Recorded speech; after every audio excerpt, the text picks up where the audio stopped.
So first of all, thank you for joining us. And can you just tell us a little bit about yourself and your company as well? Yeah, certainly, no problem. So I'm Dan Archer. I'm UK Chief Exec of a business called Visiting Angels.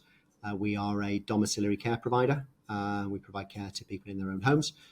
We think we're very different as a care provider because the thing that we did when we started was to say our carers are the most important people in the business. We call that being carer-centric. So started the business in 2017 with a single location in Sheffield and currently have 51 franchisees across the UK. Whoa, huge. That's a massive jump. That's good. What's your favourite thing about the franchise industry? The favourite thing about this, I'm 25 years in franchising, Mark, so that I could give you a great long list of things that I love about franchising. I have always said that as a franchisor, my success is directly as a result of the success of franchisees. I would say that, I'm standing on the shoulders of giants in that respect. And, it's possible for me to be successful because franchisees have been successful. And I really enjoy that. I enjoy helping people into the independence of running their own business. I enjoy working alongside people as they start a business and build a business and develop and grow. It's really, the ability to be able to do that and to be able to do that lots and lots of times over. We've opened 16 offices so far this year. So to be in a position to help 16 people into self-employment is terrific. So yeah, that's probably my favorite thing. Yeah, it's huge.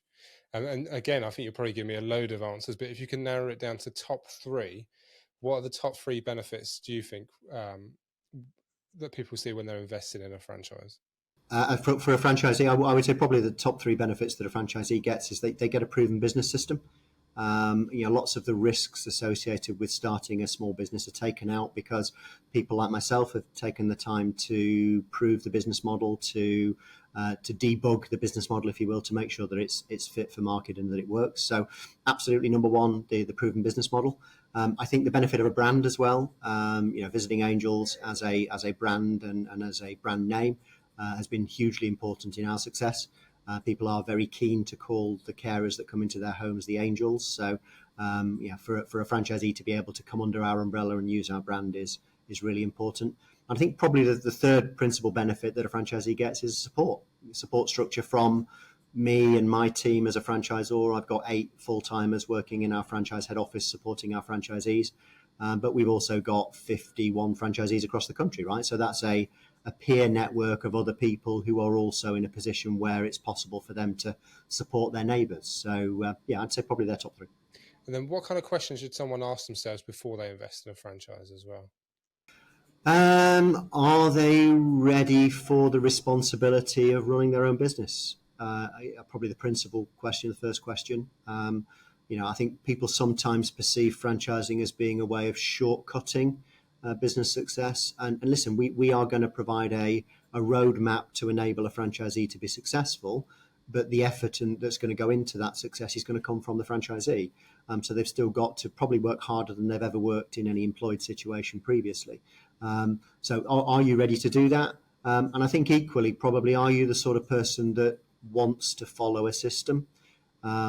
If you are very entrepreneurial, if you're the sort of person that wants to rip up the rules and start from scratch, then franchising is really probably not for you.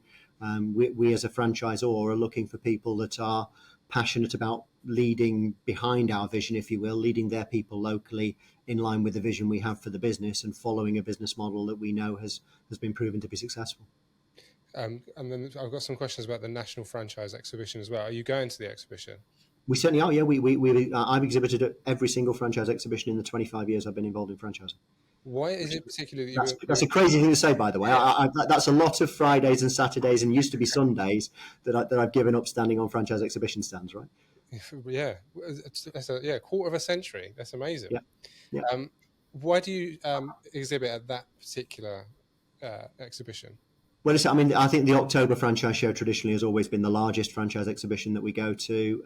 So the audience is bigger, the number of franchisors are bigger. It's positioned in the Midlands, so it means it draws people from all over the UK. So there are a number of benefits to that. But I would say, as part of the, we use many channels to speak to potential franchisees. And one of the great advantages of going to a franchise exhibition is people are there to talk to face to face. There are, I think it's something in the region of 21 different franchise domiciliary care businesses in the UK. I know my business is very different. it's far easier for me to explain how it's different if I'm talking face to face to somebody that's asking me questions about the industry that we're involved in. And that face to face interaction, you can only get that really at a franchise exhibition. And you mentioned questions there.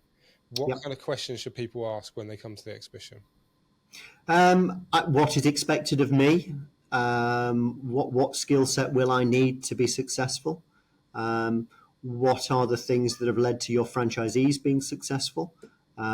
What things will be problematic for me as a franchisee? What are the cost implications? How much is it going to cost me to be involved in this? What will my typical day look like? I think if you're going to gain the benefit of the independence that self-employment brings, you should be able to invent your perfect working day, right? You can't do that if the thing that someone's asking you to do is not something you're prepared to do. I've always said that, back in the days when I smoked and drank too much coffee, I was useless in the morning before about 10 o'clock. So, running a sandwich business where I needed to be nice to people at 7 in the morning would not be the right business for me to be involved in, right? So know where your strengths sit and make sure you're finding an industry that are in line with those strengths, I would say. Cool. Well, that's all the questions I've got. Thank you so much for your time today. Really That's appreciate okay, it. Mark. And I'll see you at the exhibition. Super job. Yeah, thanks very much for that.